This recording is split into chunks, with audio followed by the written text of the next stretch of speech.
Yeah! అయితే మీరందరూ కూడా మ్యూట్ చేసుకుంటే మంచిదేమో అని నేను అనుకుంటున్నాను.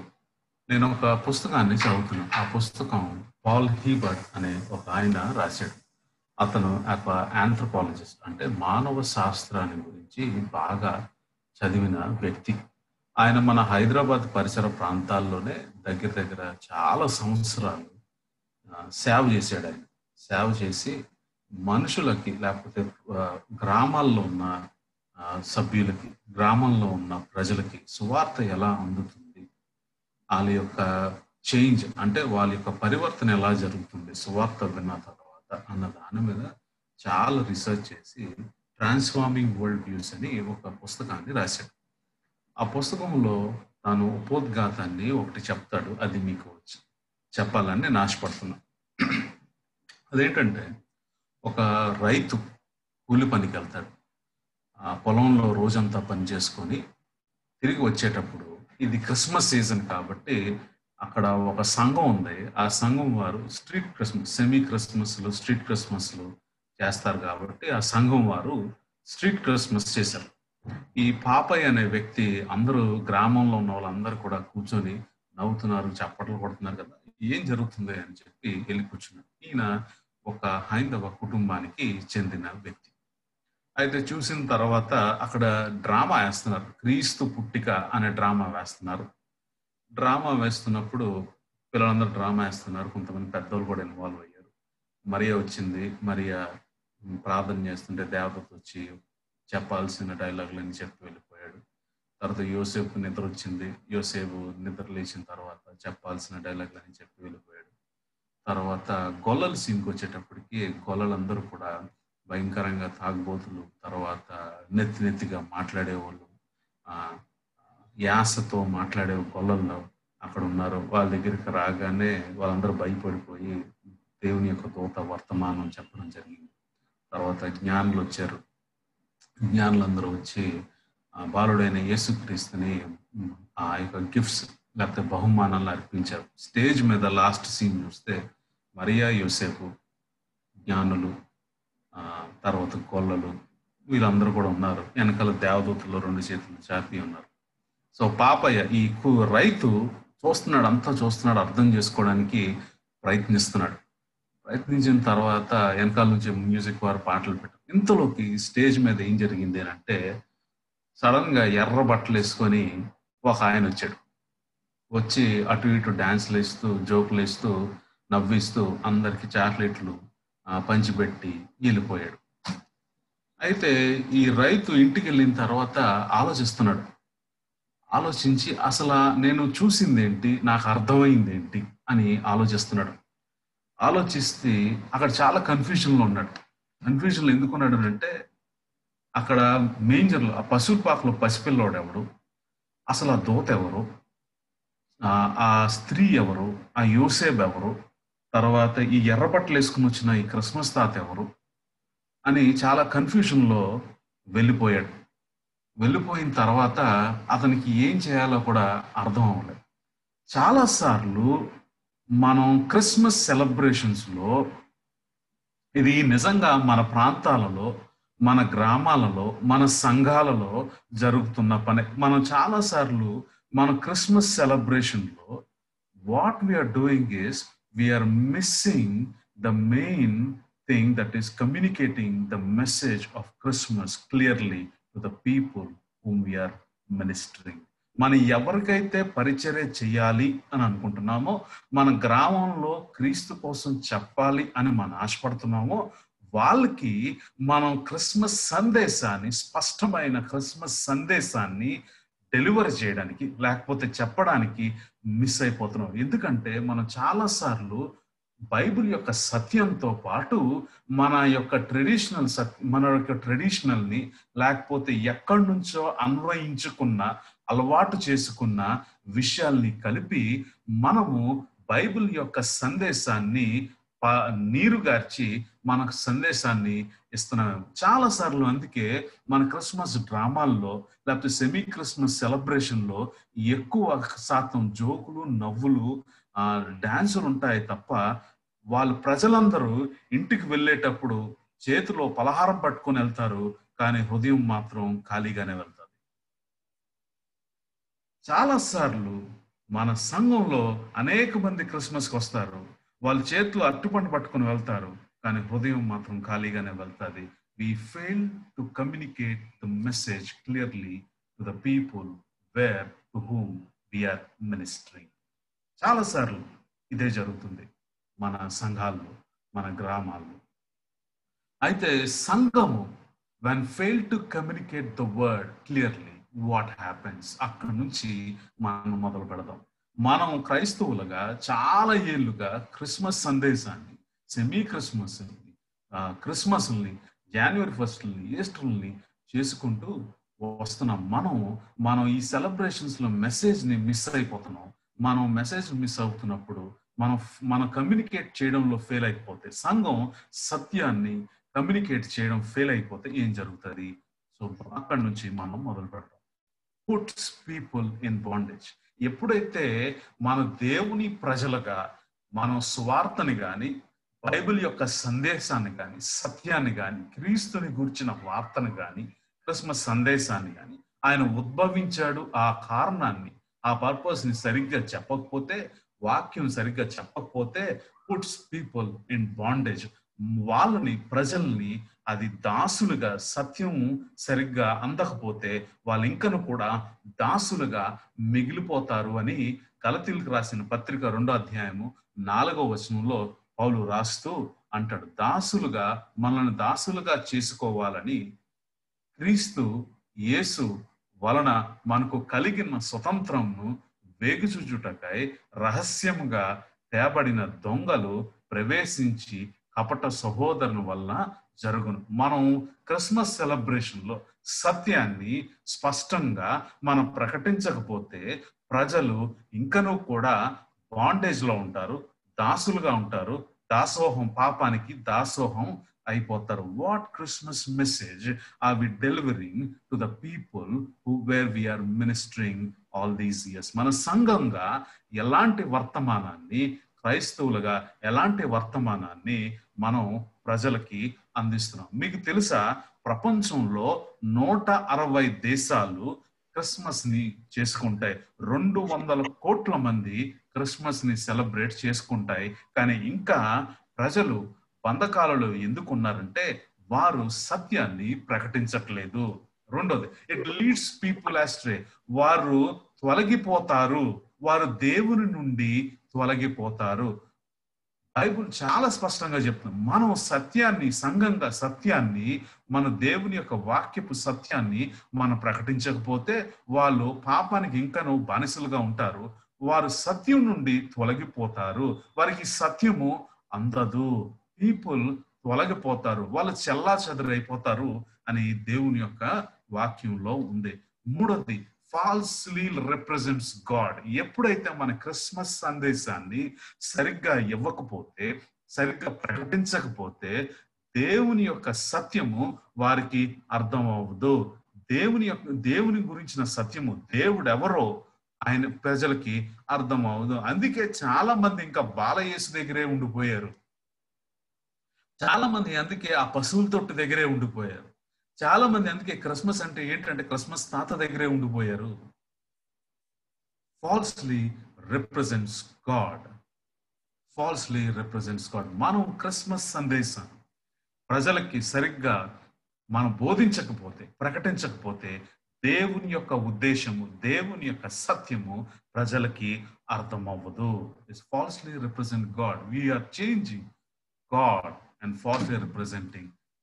రెండవది, లీడ్స్ పీపుల్ టు డిస్ట్రక్షన్. వారిని నాశనంలోకి నడుపుతుంది, వారిని నాశనంలోకి నడుపుతుంది. మనం క్రిస్మస్ సందేశాన్ని ప్రజలకి ప్రకటించకపోతే, సత్య క్రిస్మస్ వాక్యాన్ని ప్రజలకు నడిపించకపోతే వారు నాశనం అయిపోతారు. It perverts the gospel. సువార్తని వక్రీకరించే ప్రయత్నాలు కూడా జరుగుతాయి. నిజంగా క్రైస్తవులుగా, సంఘాలుగా మనమే సువార్తని వక్రీకరించేసాం. మనమే సువార్తని దాన్ని కల్తీ సువార్తను ప్రకటిస్తున్నాము. మన క్రిస్మస్ లో నిజమైన సువార్తను మనం ప్రకటించట్లే. మన క్రిస్మస్లో కల్తీ సువార్తని, వక్రీకరించిన సువార్తని మనం ప్రకటిస్తున్నాము. అందుకే పౌలు గలతీ సంఘానికి రాస్తూ అంటాడు, క్రీస్తు కృపను బట్టి మిమ్మల్ని పిలిచిన వానిని విడిచి భిన్నమైన సువార్త తట్టు మీరు త్వరగా తొలగిపోటు చూసి నాకు ఆశ్చర్యమైనది. అది మరి ఒక సువార్త కాదు గాని క్రీస్తు సువార్తను చెరపగోరి మిమ్మను కలవరపరచు వారు కొందరు మిమ్మల్ని మీకే ప్రకటించిన సువార్త గనుక మరి యొక్క సువార్తను మేమైతే పరలోకం నుండి వచ్చిన యొక్క దూత మీకు ప్రకటించిన ఎడల అతడు శాపగ్రస్తుడుగా అంటాడు. మనమే సంఘాలుగా దేవుని యొక్క సువార్తని ఆయన ఏ కారణం చేత అయితే ఉద్భవించాడో, ఆయన ఏ కారణం చేత అయితే ఈ లోకానికి వచ్చాడో, ఏ కారణం చేత అయితే ఆయన శ్రమ పడ్డాడో, ఏ కారణం చేత ఆ వాక్యము దేవునిగా వచ్చినో, మనిషి రూపము దాల్చెనో, ఆ వాక్యాన్ని మనం వక్రీకరించి మనం చాలా ట్రెడిషనల్ లేకపోతే సాంప్రదాయ బద్ధమైన పద్ధతుల్లో క్రిస్మస్ ను సెలబ్రేట్ చేసుకుంటే వాడికి శ్రమ అని వాక్యం చెప్తుంది. ఏంటంటే మనమే సువార్తని వక్రీకరించాము. This is the danger of false teaching. మన క్రిస్మస్ వార్తను లేకపోతే క్రిస్మస్ సందేశాన్ని ప్రజలకు సరిగ్గా ప్రకటించకపోతే వాళ్ళు ఇంకా బంధకాల్లో ఉంటారు. మన క్రిస్మస్ సందేశాన్ని ప్రజలకు సరిగ్గా అందించకపోతే, సత్య సువార్తను, సత్య క్రిస్మస్ సువార్తను మనం అందించకపోతే వాళ్ళు చెల్లాచెదరైపోయి నాశనం అయిపోతారు. మన క్రిస్మస్ సువార్తను సరిగ్గా అందించకపోతే మనం ఏమవుతాం అనంటే వీఆర్ ఫాల్స్లీ రిప్రజెంటింగ్ గాడ్. మన దేవుణ్ణి మనం చాలా భిన్నమైన దేవునిగా లేకపోతే అబద్ధ దేవునిగా మనం ప్రజెంట్ చేస్తాము. మన క్రిస్మస్ సువార్తను ఆయన ఏ కారణం చేతైతే భూలోకానికి సమస్తాన్ని విడిచి వచ్చాడో అది సరిగ్గా మనం ప్రకటించకపోతే ప్రజలందరూ నాశనం అయిపోతారు. సువార్తను మనం వక్రీకరించిన వాళ్ళు అవుతాము. సంఘంగా మీరు ఈ క్రిస్మస్ సీజన్లో ఏ వర్తమానం కలిగి ఉన్నారు? సంఘంగా మీరు, నేను, క్రైస్తవులుగా మీరు, నేను ఏ సువార్తను కలిగి, ఏ వర్తమానం కలిగి మనం ఉన్నాము? మన దగ్గర మెసేజ్ ఉంది. సత్య సువార్త మనకి తెలుసా? సిఎస్ లూయిస్ ఇలా అంటాడు, a man who first tried to guess what the public wants and then preached what that as Christianity because the public wants it would be pretty mixture of fool and knave అంటాడు. తెలుగులో చదువుతున్నాను చూడు. మొదట లోకస్తులు ఏం కోరుకుంటారో అని తెలుసుకునే ప్రయత్నం చేసి తరువాత వారు ఏం కోరుకుంటారో దాన్నే క్రైస్తవత్వంగా బోధించే వ్యక్తి మూర్ఖత్వము మరి మోసము మిలనమైన వ్యక్తి అని అంటాడు. మనకు ప్రజలకు కావాల్సింది తెలుసుకొని బోధిస్తున్నావా? ప్రజలకు ఏం కావాలి, వాళ్ళు ఏం ఇష్టపడతారో అని తెలుసుకొని మనం క్రిస్మస్ లో బోధిస్తున్నావా? లేదా వాక్యం ఏం చెప్తుందా అని మనం తెలుసుకొని ప్రయత్నించి బోధిస్తున్నావా? లేకపోతే పరిశుద్ధాత్మ దేవుడు నాకేం మాట్లాడమంటున్నాడు అని తెలిసి మన సంఘాలుగా బోధిస్తున్నావా? మొదట లోకస్తులు ఏం తెలుసుకుంటారో అని ఏం కోరుకుంటారో అని తెలుసుకుని ప్రయత్నం చేసిన తర్వాత వారు ఏం కోరుకుంటారన్న దాన్ని క్రైస్తవత్వంగా బోధించే వ్యక్తి మూర్ఖత్వం మరియు మోసమిలితమై ఉన్న వ్యక్తి అని అంటాడు ఈ దైవజనుడు. మనం ఏం బోధిస్తున్నాం? ఈ క్రిస్మస్ సెమీ క్రిస్మస్లు చేయబోతాం. మనం ఎంత ఆతృతగా ఉన్నామనంటే ఇప్పుడు దాకా నిర్బంధంలో ఉన్నాం, ఇప్పుడు దాకా లాక్డౌన్లో ఉన్నాం. గవర్నమెంట్ వారు మనకి పర్మిషన్ ఇచ్చి మీరు ఇప్పుడు ఏ పనులైనా చేసుకోండి, 200 మంది కూడుకుంటారో లేకపోతే మత సంబంధమైన కార్యక్రమాలు మీరు చేసుకోవచ్చు కాబట్టి మీరు చేసుకోండి అన్న స్వతంత్రం మనకు వచ్చింది కనుక మనందరం కూడా కాసు కూర్చున్నాం, ఆతృతతో ఉన్నాం. ఎప్పుడు సెమీ క్రిస్మస్లు పెట్టేయాలి, ఎప్పుడు క్రిస్మస్ సెలబ్రేషన్ పెట్టాలి, ఎప్పుడు మన గ్రామంలో ఇవంతా సెలబ్రేషన్స్ చేయాలి అంట. The purpose of Christmas is not celebrations, the purpose of Christmas is delivering the right message to the people still in bondage. Because the early Christmas, ఆదిలో జరిగిన క్రిస్మస్, ఫస్ట్ క్రిస్మస్ ఏదైతే ఉందో, మొట్టమొదటి క్రిస్మస్ ఏదైతే ఉందో అది సెలబ్రేషన్స్ కాదు, అది ఉత్సాహభరితమైనది కాదు, సవాలుతో కూడుకున్నది, కష్టాలతో కూడుకున్నది. They wanted to communicate the message very clearly. ప్రపంచంలో 165 దేశాలు క్రిస్మస్ని చేసుకుంటున్నాయి. 200 మందికి పైగా ప్రజలు క్రిస్మస్ని చేసుకుంటున్నాయి. ఇంకా ప్రజలు క్రిస్మస్ అంటే ఏంటో అర్థం అవ్వలేదు. చాలా మంది క్రిస్మస్ అంటే ఏంటో తెలుసా? ఒక గిఫ్ట్ ఎక్స్చేంజ్, బహుమతుల్ని ఇచ్చిపుచ్చుకుంటా. మీరు క్రిస్మస్ తర్వాత వచ్చే న్యూస్ పేపర్లు చూడండి, టైమ్స్ నౌ కానీ హిందూ కానీ, ప్రతి న్యూస్ పేపర్లో ఒక ఆర్టికల్స్ పడతాయి. జిల్లా ఎడిషన్లో కానీ మెయిన్ ఎడిషన్లో కానీ పడతాయి. వాళ్ళు ఏమంటారంటే, ఈ క్రిస్మస్ మేము గిఫ్ట్స్ ఎక్స్చేంజ్ చేసుకున్నాం, బహుమతులు ఇచ్చిపుచ్చుకున్నాం. ఈ క్రిస్మస్ లో కుటుంబంతో కలిసి సరదాగా మేము కేకులు చేసుకున్నాం, వైన్ తాగాం కుటుంబంగా కలిసి. క్రిస్మస్ అంటే ఆ క్రిస్మస్ తాత శాంటా క్లాస్, నేను శాంటా క్లాస్ డ్రెస్ వేసుకుని ఆ క్రిస్మస్ ట్రీ పెట్టుకొని అక్కడ బహుమతులను పెట్టాను. క్రిస్మస్ లో చాలా సినిమాలు రిలీజ్ అవుతాయి. నేను ఒక న్యూస్ పేపర్ చదువుతున్నా, న్యూస్ పేపర్లో లాస్ట్ ఇయర్ న్యూస్ పేపర్ తీసి చదువుతున్నా. This Christmas Bollywood celebrating Christmas అని చెప్పి ఒక 10 మూవీ లిస్టులు వేసి, టాలీవుడ్ సెలబ్రేటింగ్ క్రిస్మస్ అని చెప్పి 10 లిస్టులు సినిమా పేర్లు వేసినాయి.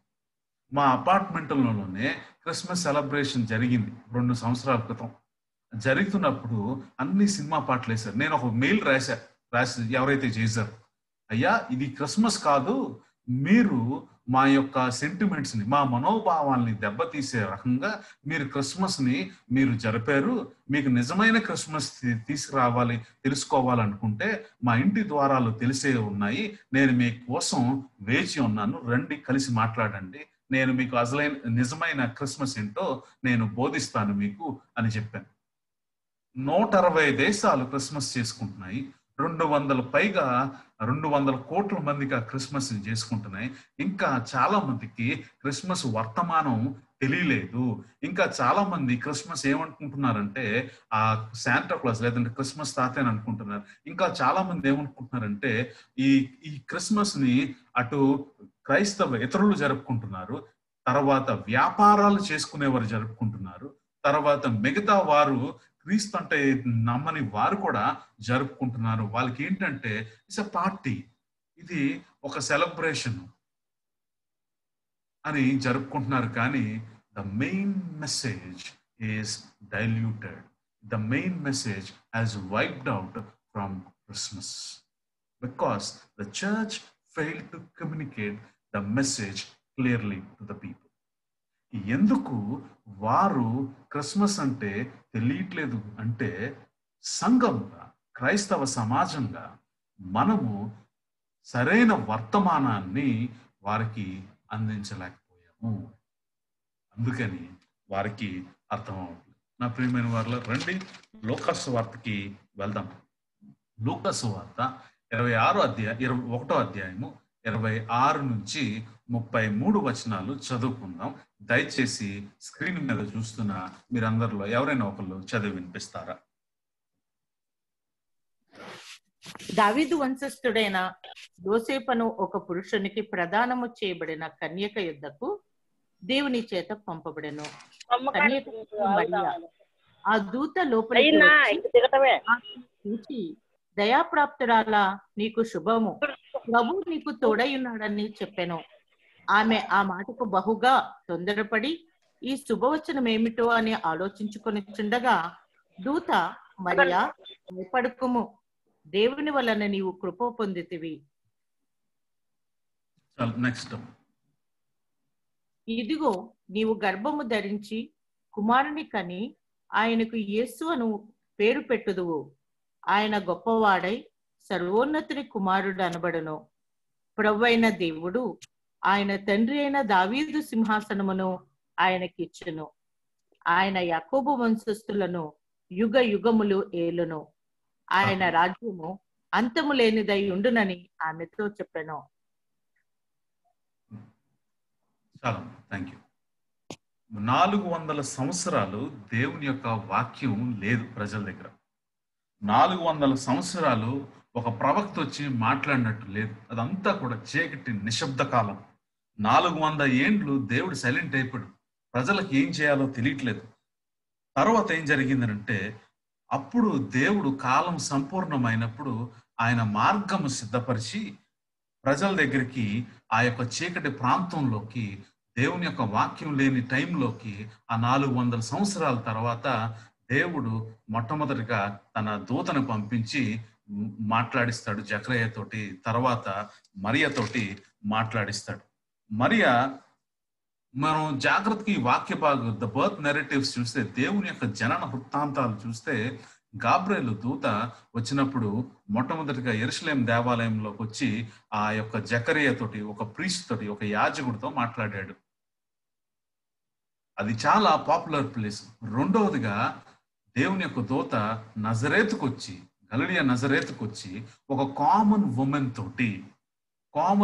తోటి సర్వసాధారణమైన ఒక స్త్రీతోటి దేవుని యొక్క మాటలు వినబడుతుంది. మీరు మరియను గురించి ఆలోచించినట్లయితే, నజరేతు లేకపోతే నజరేతు వారు, నజరేతులో ఉన్న ప్రజల్ని ఆ బిగ్ సిటీస్ లో ఉన్న యెరూషలేం ప్రాంతం వారు చాలా చిన్న చూపు చూసేవారు.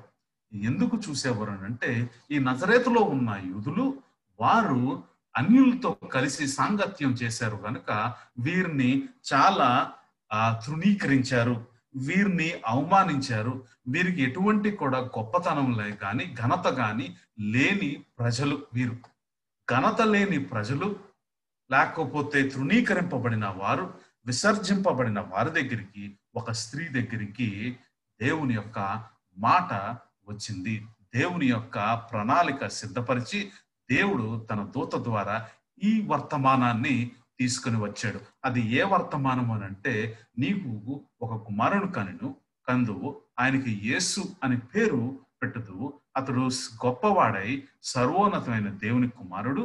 ఆయన ప్రభు అయిన దేవుడు ఆయన తండ్రి అయిన దావీదు సింహాసనము ఆయనకి ఇచ్చెను. ఆయన యాకోబు వంశస్థులను యుగ యుగమును ఏలును. ఆయన రాజ్యము అంతం లేనిదై ఉండెనని ఆమెతో చెప్పారు. ఒక రిజెక్టెడ్ లేదా తృణీకరింపబడిన సమాజానికి, లేకపోతే డిస్పైజ్డ్ చేయబడిన సమాజానికి, లేకపోతే ఎటువంటి గుర్తింపు లేని ప్రజలకు, ఎటువంటి అర్హత లేని ప్రజలకు దేవుని యొక్క వర్తమానము అందింది. దేవుని యొక్క వర్తమానము అని దేవుడు తన ప్రజల్ని ఎన్నుకున్నాడు. దేవుడు మరియని ఎన్నుకున్నాడు. ఒక సర్వసాధారణమైన విసర్జింపబడిన, తృణీకరింపబడిన ఒక వ్యక్తిని ఎన్నుకున్నాడు దేవుడు. దేవుడు తృణీకరించిన వారిని ఎన్నుకుంటాడు. దేవుడు విసర్జించబడిన వారిని ఎన్నుకుంటాడు. అందుకే బైబిల్ గ్రంథంలో మనం చూస్తే, నజరేతు నుండి ఏదైనా మంచిది వచ్చునా, నజరేతు నుండి ఏదైనా మంచిది వచ్చునా అని అన్న ప్రాంతం నుండి దేవుడు ఒక గొప్ప యాక్ట్ని, లేకపోతే కార్యాన్ని చేశాడు. నా ప్రియమైన వారలారా, మీరు క్రైస్తవులుగా మనం ఇన్సిగ్నిఫికెంట్, లేకపోతే గుర్తింపు లేని ప్రజలుగా మనం ఉండిపోవచ్చు. క్రైస్తవులుగా మనము విసర్జింపబడిన వారు అయి ఉండొచ్చు. క్రైస్తవులుగా మనల్ని అవమానించి ఉండొచ్చు. కానీ we have a great message to deliver to the people. కానీ మన దగ్గర గొప్ప వర్తమానం ఒకటి ఉంది. అది మామూలు వర్తమానం కాదు, అది చాలా శక్తి గల వర్తమానము. అదేంటంటే, క్రీస్తు జన్మించాడు. ఆ వర్తమానం ఏంటంటే, ఆయన సింహాసనము నిత్యము ఉండును. ఆ వర్తమానం ఏంటంటే, ఆయన రాజు. మీ గ్రామాల్లో సంఘ కాపర్లుగా, గ్రామాలలో మీ సంఘ క్రైస్తవులుగా, గ్రామాలలో మీ ఇంట్లో మీరొక్కలే క్రైస్తవులు కావచ్చు, మీరు ఇన్సిగ్నిఫికెంట్ పీపుల్ కావచ్చు, మీకు ఎటువంటి సిగ్నిఫికెన్స్ లేని ప్రజలు కావచ్చు, మీరు పనిచేసే ప్రాంతాలలో మీరు ఒక్కలే క్రైస్తవులు ఉండొచ్చు. పలుమార్లు మీరు అవమానాలు పొంది ఉండొచ్చు, పలుమార్లు మిమ్మల్ని తృణీకరించవచ్చు, పలుమార్లు మిమ్మల్ని విసర్జించి ఉండొచ్చు. కానీ దేవుని యొక్క వర్తమానము, శక్తిగల వర్తమానము మీ దగ్గర ఉంది. ఆ వర్తమానం ఏంటంటే, క్రీస్తు జన్మించాడు. అది పీపుల్ని డెలివర్ చేస్తుంది. మరియా చాలా ఇన్సిగ్నిఫికెంట్ ఉమెన్. మరియా నజరేతు నుండి వచ్చింది. మరియా చాలా తక్కువ, మరియని తన కుటుంబం చాలా తక్కువగా చూసేవారు. సిటీలో ఉన్నవారు, యెరూషలేంలో ఉన్నవారు చాలా తక్కువగా చూశారు. ఎందుకంటే వాళ్ళు అన్యులతో కలుస్తున్నారు. అలాంటి విసర్జింపబడిన స్త్రీ దగ్గరికి, అలాంటి విసర్జింపబడిన కమ్యూనిటీ దగ్గరికి, అలాంటి విసర్జింపబడిన గుంపు దగ్గరికి దేవుడు ప్రణాళిక సిద్ధం చేసి, I have a message, will you deliver for me. Mariya నీకు ఒక వర్తమానము తీసుకుని వచ్చా. నిన్ను నేను ఎన్నుకున్నా. కొరింథీయులకు రాసిన పత్రికలో పౌలు అంటాడు, దయచేసి చదవండి. ఏ శరీరియు దేవుని ఎదుట అతిశయింపకుండునట్లు జ్ఞానులను సిగ్గుపరచుటకు లోకములో నుండి వెర్రి వారిని దేవుడు ఏర్పరచుకొని ఉన్నాడు.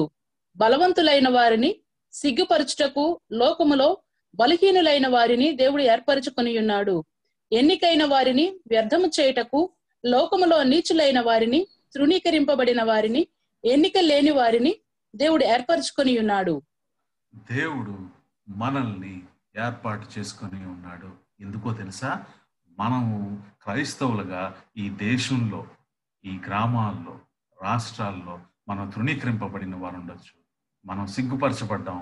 కానీ మన దగ్గర ఒక వర్తమానం ఉంది. ఆ వర్తమానం ఏంటంటే ఆయన రాజు, ఆయన యేసు, ఆయన చిరకాలము పరిపాలన చేస్తాడు. మీరు వాక్యాన్ని సరిగ్గా చదివినట్లయితే లూకాసు 1వ అధ్యాయం 26-36 ఆయన యేసు, ఆయన గొప్పవాడై సర్వోన్నతిని కుమారుడు అనబడను. ప్రభు దేవుడు ఆయన తండ్రి దావీదు సింహాసనం ఆయనకి ఇచ్చును. ఆయన యుగయుగములు ఏలును. ఆయన రాజ్యము అంతము లేనిదై ఉండనని ఆమెతో చెప్పాను. ఆయన యేసు. మన దగ్గర ఉన్న వర్తమానం ఏంటి? సంఘము దగ్గర ఉన్న వర్తమానం ఏంటి? క్రైస్తవుల దగ్గర ఉన్న వర్తమానం ఏంటి? ఆయన యేసు. యెహోవా ఈజ్ మై సాల్వేషన్. ఆయన రక్షకుడు. దయచేసి రోమిలకు రాసిన పత్రిక చదవండి, 8వ అధ్యాయం 3వ వచనం.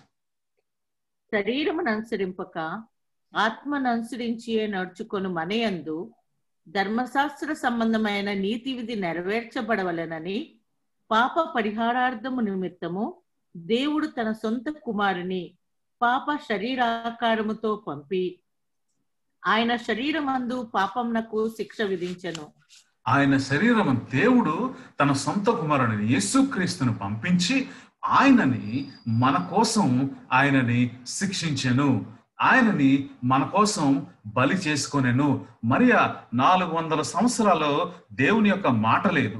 400 సంవత్సరాలు దేవుని యొక్క మాట వినబడలేదు. 400 ప్రజలందరూ కూడా మెస్సయ్య కోసం వెయిట్ చేస్తున్నారు.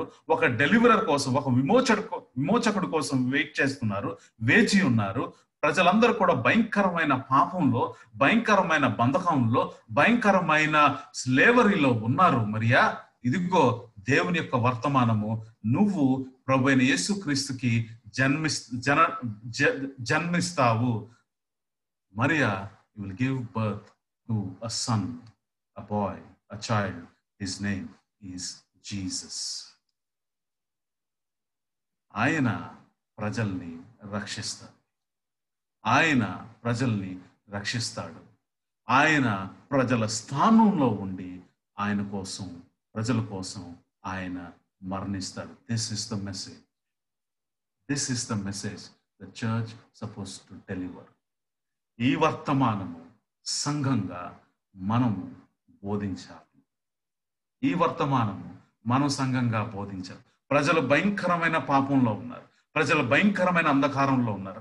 ప్రజలు భయంకరమైన బాండేజ్లో, స్లేవరీలో, బానిసత్వంలో ఉన్నారు. వారు క్రిస్మస్ అంటే ఏదో అనుకుంటున్నారు, కానీ క్రిస్మస్ అంటే అది కాదు. దేవుడు తన కుమారుణ్ణి పంపించి మనకు రక్షకునిగా, మనకి మన స్థానంలో ఉండి మన నిమిత్తము ఆయన కుమారుణ్ణి బలి చేసుకున్నాడు. ఇది వర్తమానాన్ని మరియా ఎలా అయితే తాను అంగీకరించి దేవునికి సరెండర్ అయిందో, ఈ వర్తమానాన్ని అందుకున్న సంఘము, ఈ వర్తమానాన్ని తెలిసిన సంఘము అదే విధేయతతో, అదే క్రమశిక్షణతో, అదే భారంతో ప్రజలకు ఇచ్చినప్పుడు ప్రజలు దేవుని తట్టు తిరుగుతారు. మన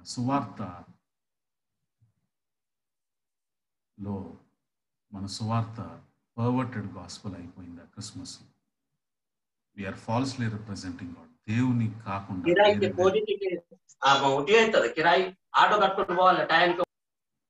మనం పర్వర్టెడ్ గాస్పెల్ ని చెప్తున్నాము. మనం దేవుణ్ణి ఫాల్స్ గా రిప్రజెంట్ చేస్తున్నాము. మరియా, ఇది నేను అవ్వాల్సిన మెసేజ్. నేను నీకు వర్తమానాన్ని తీసుకొస్తున్నా. ఇది మెసేజ్ ఏంటంటే, ప్రజల నిమిత్తం, ప్రజల కోసం దేవుడు, తండ్రి అయిన దేవుడు తన కుమారుడిని బలి చేసుకుంటున్నాడు, తను తాను అప్పగించుకున్నాడు. తర్వాత హెబ్రీయులకు రాసిన పత్రిక 2-16 చదువుతాం రండి. ఏలి అనగా ఆయన ఎంత మాత్రమును దేవదూతల స్వభావమును ధరించుకొనక అబ్రహాము ధరించుకుని ఉన్నాడు. కావున ప్రజల పాపమునకు పరిహారము కలుగుటకై దేవుని సంబంధ కార్యములలో కనికరమును నమ్మకమును గల ప్రధాన యాజకుడగు నిమిత్తము అన్ని విషయములలో ఆయన తన సహోదరుల వంటి వాడు కావలసి వచ్చెను. తాను శోధించబడి శ్రమ పొందెను గనుక శోధింపబడు వారికి సహాయం చేయగలవాడై ఉన్నాడు. మెసేజ్ చాలా స్పష్టంగా దేవుని యొక్క వాక్యంలో రాయబడి ఉంది. ఆయన మన పక్షాన వ్యాజ్యమాడుతున్నాడు, ఆయన మన పక్షాన శోధింపబడ్డాడు, ఆయన మన పక్షాన్గా శ్రమ పడ్డబడ్డాడు. మన బాలయేసు దగ్గర ఉండొద్దు, మన దగ్గర రక్షకుడు పుట్టి ఉన్నాడు. మరియా నీకు వర్తమానం తీసుకుని వచ్చి ఏంటో తెలుసా, పాపాల నుండి నిన్ను నీ ప్రజలందరినీ కూడా విడిపించే కుమారునికి నీవు జన్మనిస్తావు. అది వర్తమానం. The birth of Jesus should not stop at the manger, but leads people to cross and prepare them for the second coming. యేసుక్రీస్తు వారి యొక్క జననం అది పశువుల పాకతో ఆగిపోకూడదు. యేసుక్రీస్తు వారి యొక్క జననము అది పశువుల పాక దగ్గర ఆగిపోయేది కాదు. అది సిలువ తట్టు నడిపి నిన్ను నన్ను ఆయన రాకడకు సిద్ధము చేసేది. ఈ వర్తమానాన్ని మనము సంఘాలుగా, క్రైస్తవ సమాజముగా, కుటుంబాలుగా మనం బోధించగలుగుతున్నామా? ఈ వర్తమానం మనకు తెలుసా? The birth of Jesus Christ should not stop at the manger, but should lead to the cross and prepare us for the second coming. Are you delivering this message? మనం అందరూ కూడా క్రిస్మస్ సెలబ్రేషన్స్ కి ready అవుతున్నాం. ఈ వర్తమానం మనం చెప్తున్నాం. ఆయన దేవుని యొక్క కుమారుడు, ఆయన దేవుడు. చదవండి అమ్మా యోహాను రాసిన సువార్త. నీతి తండ్రి, లోకము నిన్ను ఎరుగలేదు, నేను నిన్ను ఎరుగుదును. నీవు నన్ను పంపితివని వీరెరిగి ఉన్నారు. నీవు నా యందు ఉంచిన ప్రేమ వారి యందు ఉండునట్లును, నేను వారి యందు ఉండునట్లును వారికి నీ నామమును తెలియజేసితిని, ఇంకను తెలియజేసేదనని చెప్పాను. మనం ఎప్పుడు కూడా తండ్రిని చూడలేదు, ఆయన పేరు మనకు తెలియదు, ఆయన ప్రేమ ఏంటో తెలియదు. అవన్నీ కూడా యేసుక్రీస్తు ద్వారా మనం తెలుసుకున్నాం. ఆయన దేవుని యొక్క కుమారుడు, ఆయన దేవుడు. ఆయన ద్వారానే తప్ప ఎక్కడ కూడా మనం రక్షణ దొరకదు. ఆయన ద్వారానే తప్ప ఎవరు కూడా తండ్రి దగ్గరికి పోలేరు. మరియా, ఇది వర్తమానం. నువ్వు సిద్ధంగా ఉన్నావా? Is church delivering this message that he is a savior and he is the son of God and he is the king? ఆయన దేవుని, ఆయన రాజు. చదవండి ప్రకటన గ్రంథము 19వ అధ్యాయం చదవండము. రక్తములో ఉంచబడిన వస్త్రము ఆయన ధరించుకొని ఉండను, మరియు దేవుని వాక్యము అను నామము ఆయనకు పెట్టబడి ఉన్నది. పరలోకమందున్న సేనలు శుభ్రమైన తెల్లని నారబట్టలు ధరించుకొని తెల్లని గుర్రములెక్కి ఆయనను వెంబడించుచుండిరి. జనములను కొట్టుటకై ఆయన నోట నుండి వాడిగల ఖడ్గము బయలు వెళ్ళుచున్నది. ఆయన ఇనుప దండముతో వారిని ఏలును. ఆయనే సర్వాధికారియగు దేవుని తీక్షణమైన ఉగ్రత అను మద్యపు తొట్టి త్రొక్కును. రాజులకు రాజును ప్రభువులకు ప్రభువును అను నామము ఆయన వస్త్రము మీదను తొడ మీదను వ్రాయబడి ఉన్నది. ఆయన రాజులకు రాజు, ప్రభువులకు ప్రభువు. మరియా, నువ్వు ఇన్సిగ్నిఫికెంట్ కావచ్చు. లెట్ మీ టెల్ యూ, నేను మీకు సత్యాన్ని చెప్తాను మరియా. యేసు నీకు పుట్టబోయే బిడ్డ ఎవరంటే ఆయన దేవుడు, ఆయన యేసు లోకరక్షకుడు. ఈజ్ గాడ్, ఆయన దేవుడు. Is a saviour, is a soon coming king. ఆయన రాజ్యము నిరంతరము, ఆయన పరిపాలన నిరంతరము నిలుచును. This is the message. Jesus is God, Jesus is saviour, Jesus is soon coming king. This is the content of the Christmas. ఇది క్రిస్మస్ యొక్క వర్తమానము. ఈ వర్తమానం మరియ విన్నది, మరి అంగీకరించింది. నేను సిద్ధంగా ఉన్నాను, నీ దాసురాలు సిద్ధంగా ఉన్నది. నేను నీ ఈ వర్తమానం కోసం, ఈ క్రీస్తుని నీ లోకానికి పరిచయం చేయడం కోసం నేను ఏదైనా చేయగలను, ఏ అవమానాలైనా పడగలను. నేను తృణీకరింపబడినా పర్లేదు, నన్ను విసర్జించినా పర్లేదు, నన్ను ఎవరు కూడా అంగీకరించకపోయినా పర్లేదు, నన్ను యోసేపు విడనాడినా పర్లేదు. కానీ లోకం అంతా కూడా భయంకరమైన పాపంలో ఉంది, లోకం అంతా కూడా భయంకరమైన అంధకారంలో ఉంది. ఎవరు ఏమనుకున్నా సరే నీ దాసురాలు సిద్ధంగా ఉంది. ఆయన చిత్తము జరుగును గాక. ఎందుకంటే లోకానికి క్రీస్తు అవసరము, లోకానికి ఒక రక్షకుడు అవసరము, లోకానికి ఒక రాజు అవసరము. ఈ లోకంలో ఆయన రాజ్యము స్థిరపరచబడాలి, ఆయన పరిపాలన చేస్తాడు. ఇది లోకం ఇచ్చే రాజ్యము కాదు, లేకపోతే లోకానుసారమైన రాజ్యము కాదు, అది పరలోక సంబంధమైన రాజ్యము. అది నిన్ను చూడకపోయినా నేను ఆ క్రీస్తుని లోకానికి పరిచయం చేయడానికి సిద్ధంగా ఉన్నాను. నాకు ఈ వర్తమానం ఇచ్చినందుకు ధన్యులు అని చెప్పి కీర్తన ఆలపిస్తుంది. సంఘము సిద్ధంగా ఉండాలి. ఈ మెసేజ్ని ధైర్యంగా చెప్పడానికి సంఘము సిద్ధంగా ఉంది. The first Christmas is not a joyful occasion. It's filled with challenges and difficulties. That's the message. The message of Christmas is, ఇది దేవుని యొక్క క్రిస్మస్ సందేశం ఏంటంటే, యేసు రక్షకుడు, ఆయన దేవుడు, ఆయన రాజు, త్వరగా రానయ్యున్న రాజు. రెండవదిగా ద మిషన్ ఆఫ్ క్రిస్మస్కి వెళ్దాం. రండి నాతో పాటు మత్తయి సువార్త 1వ అధ్యాయము 18 నుంచి 25 వచనాలు చదువు. యేసుక్రీస్తు జనన విధం ఎట్లనగా, ఆయన తల్లి అయిన మరియ యేసునకు ప్రదానం చేయబడిన తర్వాత వారు ఏకం కాక మునుపు ఆమె పరిశుద్ధాత్మ వలన గర్భవతి అయి ఉండెను. ఆమె భర్త అయిన యోసేపు నీతిమంతుడైండి ఆమెను అవమానపరచనలక రహస్యముగా ఆమెను విడనాడి ఉద్దేశించెను. అతడు ఈ సంగతులను గురించి ఆలోచించుకుంటుండగా, ఇదిగో ప్రభువు దూత స్వప్నమందు అతనికి ప్రత్యక్షమై, దావీదు కుమారుడు అయిన యోసేపు, నీ భార్య అయిన మరియను చేర్చుకున్నటకు తన ప్రజలను వారి పాపముల నుండి ఆయన రక్షించిన గనుక ఆయనకు యేసు అను పేరు పెట్టబడను. ఇదిగో కన్యక గర్భవతి కుమారుని కనెను, ఆయనకు ఇమ్మానుయేలును పేరు పెట్టెదరు అని ప్రభు దూత తన ప్రవక్త ద్వారా పలికిన మాట నెరవేరినట్లు ఇదంతా జరిగిను. ఇమ్మానుయేలును పేరుకు భాషాంతరమున దేవుడు మనకు తోడని అర్థం. యేసేపు నిద్ర మేల్కొని ప్రభు దూత తనకు ఆజ్ఞాపించిన ప్రకారము తన భార్యను చేర్చుకొని ఆమె కుమారుని కను వరకు ఆమెను ఎరగకయుండును. అతడు ఆమె కుమారుని యేసు తాను అని పేరు పెట్టబడును. చాలు. మనం ఈ వాక్యాన్ని జాగ్రత్తగా మనం చదివినట్లయితే యోసేపు గురించి కొన్ని మాటలు ఇక్కడ రాయబడతాయి. అవి ఏంటంటే, అతడు నీతిమంతుడు అని బైబిల్లో చాలా స్పష్టంగా చెప్పబడింది. ఆయన ధర్మశాస్త్రాన్ని చాలా చక్కగా పాటించాడు. ఇప్పుడు మీరు యోసేపుని మనం చూసినట్లయితే చాలా మంది ధర్మశాస్త్రాన్ని చక్కగా పాటిస్తారు, చాలా కఠినంగా పాటిస్తారు, ప్రజల్నితో సరిగ్గా వారి సంబంధాలు ఉండవు, లేదా ప్రజల్ని ప్రేమిస్తారు కానీ మారల్ వాల్యూస్ దగ్గరకు వచ్చేటప్పటికి చాలా లూజ్ మారల్ వాల్యూస్ కలిగి ఉంటారు. మొట్టమొదటిగా మన ప్రజల్ని చూస్తే వారు వాక్యం పట్ల చాలా శ్రద్ధ కలిగి ఉంటారు, ప్రజల పట్ల చాలా కఠినంగా ఉంటారు, కఠినతరమైన భావన కలిగి ఉంటారు. కొంతమంది ప్రజల పట్ల చాలా ప్రేమగా ఉంటారు, అలాగే వాళ్ళు అనుకరించే లేకపోతే అవలంబించే పద్ధతులు చాలా కఠినంగా ఉంటాయి. ఇక్కడ మన యోసేపుని చూసినట్లయితే, యోసేపు ధర్మశాస్త్రాన్ని చాలా స్ట్రిక్ట్ గా కఠినంగా అవలంబిస్తాడు, ఎందుకు నీతిమంతుడు. అలాగే తాను ప్రజలను లేదంటే తాను చేసుకోబోయే అమ్మాయిని అవమానపరచకుండా లేకపోతే ప్రేమతో తృణీకరించాలి అని అనుకుంటాడు.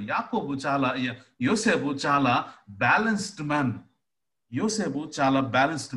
ఆయనకి దర్శనం వచ్చింది, ఆయనకు కళ వచ్చింది. కళలో దేవుని యొక్క దూత చెప్పాల్సిందంతా కూడా చెప్పి ఆయనను సిద్ధపరిచాడు. నేను కనుక ఆ ప్రదేశంలో ఉండుంటే, యోసేపు స్థానంలో ఉండుంటే నేనేమనుకున్నంటే, నేను అనేకమైన ఉదయం నుండి చాలా విషయాలు విన్నాను కనుక ఇవన్నీ కూడా నా మైండ్లో రన్ అవుతున్నాయి, అందుకే అది నాకు కలగా వచ్చింది ఏమో అని చెప్పి నేనేం చేస్తాను అంటే, నేను ఇక్కడ ధర్మశాస్త్రాన్ని పాటించాలి కనుక నేను మరియను విడనాడతాను. కానీ అలా జరగలేదు. యోసేపు అది దేవుడు మాట్లాడాలని తెలుసుకొని, దేవుడు తనని అనూహ్యమైన పనికి పిలుస్తున్నాడని ఎరిగి మరియను చేర్చుకుంటాడు. God called Joseph to do unthinkable things. యోసేపుని దేవుడు పిలుచుకొని, యోసేపు నీవు అనూహ్యమైన పనిని కొరకు నిన్ను ఎన్నుకున్నాను అని దేవుడు యోసేపుని సిద్ధపరుస్తాడు. దేవుడు సంఘాన్ని, క్రైస్తవుల్ని, నిన్ను నన్ను ఈ క్రిస్మస్ సీజన్లో అనూహ్యమైన పనిని చేయడానికి దేవుడు మనల్ని పిలుచుకుంటున్నాడు. యోసేపు రిలేటివ్స్ అందరూ కూడా, లేకపోతే యోసేపు యొక్క బంధువులందరూ కూడా వీడికి పిచ్చిలేసింది అని ఉండొచ్చు, వీడు చాలా తప్పుడు పని చేస్తుంది అని అనొచ్చు, వీడు చాలా భయంకరమైన పని చేస్తున్నాడు అని ఉండొచ్చు. వాళ్ళ కుటుంబ సభ్యులు కూడా అనేక మంది ఆయనను విసర్జించి ఉన్నాడు. కానీ యోసేపుని దేవుడు పిలుచుకున్నాడు. ఏ పని నిమిత్తం పిలుచుకున్నాడు తెలుసా? అనూహ్యమైన పనిని చేయడానికి, అది ఊహించలేని పనిని చేయడానికి దేవుడు పిలుచుకున్నాడు. దేవుడు నిన్ను నన్ను కూడా అదే పని నిమిత్తం పిలుస్తున్నాడు. ఏంటంటే అనూహ్యమైన పనులు చేయడానికి, ప్రభు కోసం ఒక అన్థింకబుల్ పనులు చేయడానికి దేవుడు మనల్ని పిలుచుకుంటున్నాడు. God is calling Joseph to do unthinkable. ఊహాతీతమైన కార్యాలు చేయటకు దేవుడు నిన్ను పిలుచుకుంటున్నాడు. ఎందుకో తెలుసా? నీ దగ్గర మెసేజ్ ఉంది. ఎందుకో తెలుసా? మన దగ్గర వర్తమానం ఉంది. ఆ వర్తమానము దేవుడు లోకరక్షకుడు, దేవుడు రాజై ఉన్నాడు, దేవుడు కుమారుడై ఉన్నాడు. ఈ పనిని, ఈ యొక్క వర్తమానాన్ని చెప్పడానికి, దేవుడు ఊహాతీతమైన కార్యాలు చేయడానికి దేవుడు నిన్ను పిలుచుకుంటున్నాడు. ఆ మొదటి క్రిస్మస్ చాలా గొప్ప కఠినమైన పరిస్థితుల్లో ఈ యొక్క వర్తమానము లేకపోతే ఈ పనులు ఉన్నాయి. It was not a joyful moment. It was a great message, but a difficult message to accept. యోసేపు దగ్గరికి వచ్చింది గొప్ప వర్తమానము. యాకోబు చేయవలసిన పని చాలా కష్టమైన పని. గొప్ప శ్రమలు గొప్ప అద్భుతాలకు నడిపిస్తాయి. గొప్ప శ్రమలు గొప్ప అద్భుతాలకి నడిపిస్తాయి. మన వాక్యంలో చాలా చక్కగా చూసినట్లయితే యోసేపు మరియను చేర్చుకొని ఆ యొక్క కష్టతరమైన పరిస్థితుల్లోంచి ఆమె ఆ కుటుంబాన్ని కాపాడుకుంటూ యేసుక్రీస్తు వారికి మార్గాన్ని సిద్ధపరుస్తాడు. గొప్ప శ్రమలు గొప్ప అద్భుతాల్లోకి నడిపిస్తాయి. మీరు పరిచర్యలో గొప్ప శ్రమలు ఉన్నాయా? మీ క్రైస్తవ జీవితంలో గొప్ప శ్రమలు ఉన్నాయా? మీ యొక్క వ్యక్తిగత జీవితంలో గొప్ప శ్రమలు ఉన్నాయా? ఈ లాక్డౌన్ లో ఏం చేయాలి అని అనుకుంటున్నారా? లేకపోతే ఈ పాండమిక్ లో మనం అందరం కూడా సంఘంగా మనం కూడుకోలేము అనుకుంటున్నారు. పాస్టర్లుగా చాలా శ్రమలు పడ్డారు. గొప్ప శ్రమలు గొప్ప అద్భుతాలకి నడిపిస్తాయి. గొప్ప అద్భుతాలు నీ జీవితంలో కాదు, నీ జీవితం ద్వారా జరుగుతాయి. నేను చెప్తాను చూడండి. యోసేపు, చరిత్రకారులు ఏం చెప్తారంటే, యోసేపు ప్రభు అయిన యేసుక్రీస్తు వారి పరిచర్య చేయడానికి ముందే ఆయన మరణించి ఉంటాడు అని చరిత్రకారులు చెప్తాడు. దేవుడు ప్రభు అయిన యేసుక్రీస్తు వారు పరిచర్య చేయడానికి ముందే ఆయన మరణించి ఉంటాడు. ఆయన చేసిన మొట్టమొదటి అద్భుత కార్యము నీళ్ళని ద్రాక్షారసంగా మారుస్తాడు. బహుశా యోసేపు ఇది చూడలే. కుంటి వారిని బాగు చేయడం యోసేపు చూడలే. మరణించిన వారిని, తన కుమారుడు యేసుక్రీస్తు వారు మరణించిన వారిని లేపడం యోసేపు చూడలే. ఆయన ఏ ఫలము కూడా చూడలే. దేవుడు అతన్ని ఊహాతీతమైన పని కోసం పిలిచాడు. ఆయన పని చేశాడు. ఆ పని యొక్క ప్రతిఫలము యోసేపు చూడలేదు. మీరు మన యొక్క పరిచర్యల్లో మనం అనుకుంటాం, దేవుడు నన్ను గొప్ప పనులు చేయడానికి నన్ను పిలుచుకున్నాడు, నేను గొప్ప శ్రమలు పడ్డాను, శ్రమలు పడి సంఘాన్ని స్థాపించాను, శ్రమలు పడి సువార్తను ప్రకటించాను, నేను ఊహాతీతమైన విషయాలు చేశాను, అనూహ్యమైన పనులు నేను చేశాను ప్రభు కోసం, నా పరిచర్యలో ఈ సంవత్సరం అంతా చాలా కష్టపడ్డాను, నేను ప్రతిఫలం చూడలేదు అని మీరు అనుకుంటున్నారేమో. యోసేపు కూడా చూడలేదు, కానీ యోసేపుకు పిలుపు ఉంది. ఆ పిలుపు ఏంటంటే ఒక ఊహాతీతమైన పనులు చేయడానికి యోసేపును పిలుచుకున్నాడు. నిన్ను కూడా అందుకే పిలుచుకున్నాడు. గొప్ప అద్భుతాలు నీ జీవితంలో కాదు, నీ జీవితం ద్వారా జరుగుతాయి. ఇది మిషన్ మంది. మన దగ్గర ఉన్న మెసేజ్ ఏంటి అంటే, మన దగ్గర ఉన్న మెసేజ్ ఆయన యేసుక్రీస్తు దేవుని యొక్క కుమారుడు. మన దగ్గర ఉన్న వర్తమానం ఏంటంటే యేసుక్రీస్తు లోకరక్షకుడు. మన దగ్గర ఉన్న వర్తమానం ఏంటంటే యేసుక్రీస్తు తన రాజ్యాన్ని స్థాపించి అక్కడ మనల్ని పరిపాలిస్తాడు. ప్రజలు భయంకరమైన చీకట్లో ఉన్నారు. ఈ వర్తమానం సంఘం దగ్గర ఉంటే నీవు చేయవలసిన పని అనూహ్యమైన పని, నీవు చేయవలసిన పని అది ఊహాతీతమైన పనులు చేయడానికి దేవుడిని పిలుచుకున్నాడు. ఈ పనిని విసర్జిస్తావా?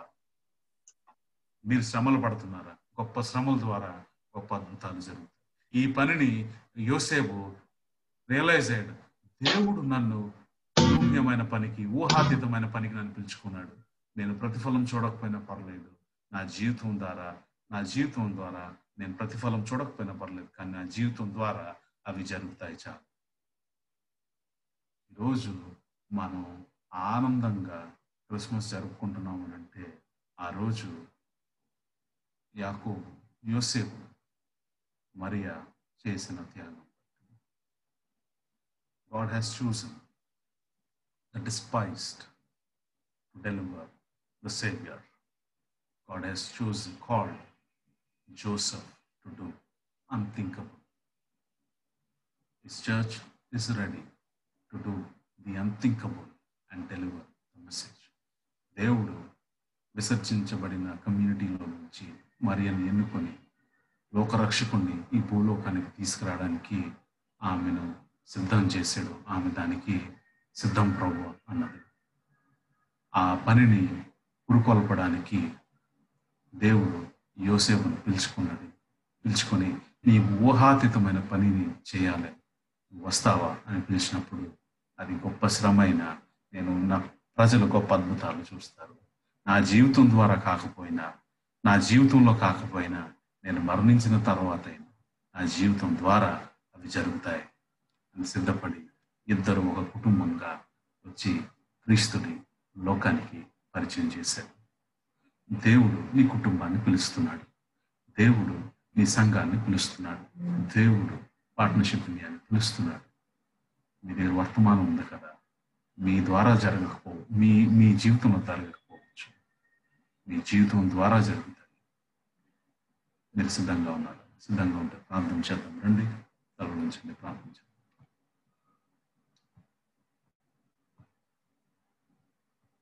ప్రార్థన చేద్దాం. మా ప్రియుడును రక్షకుడైన యేసుక్రీస్తు వారు మన కోసం ఆయన ఉద్భవించాడు. ఆయన లోకరక్షకుడు, ఆయన రాజ్యము నిరంతరము, ఆయన దేవుని యొక్క కుమారుడు, ఆయన దేవుడు.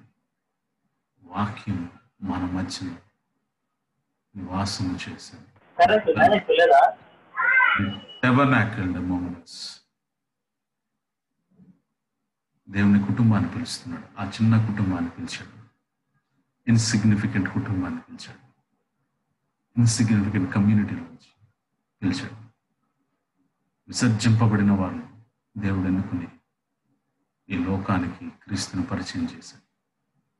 ఆ పిలుపుకు స్పందిస్తావా? సంఘం దగ్గర మెసేజ్ ఉంది, సంఘం దగ్గర మెసేజ్ ఉంది. Are you ready to do unthinkable acts for the Lord Jesus Christ? మన క్రిస్మస్లో మెసేజ్ ఉందా? Are we falsely representing God? Are we diluting the gospel? తండ్రి, మీకు వందనాలు చెల్లిస్తున్నాను. ఉదయకాల సమయంలో మీ బిడ్డలతో మాట్లాడడానికి మీరు ఇచ్చిన కృపను బట్టి వందనాలు. నాయన మాతో మాట్లాడి ఈ వాక్యాన్ని మాకు వినిపించినందుకు వందనాలు. మా సంఘాలని, మా కుటుంబాలని, పరిచయాన్ని మీ పాదాల చెంత తీసుకుని వస్తున్నాం. ఇంకనూ కూడా మీ వాక్యం ద్వారా ఆయన మమ్మల్ని సిద్ధపరచమని యేసు జీవం గల నామమున అడిగి పెట్టుకుంటున్నాం తండ్రి. ఆమేన్.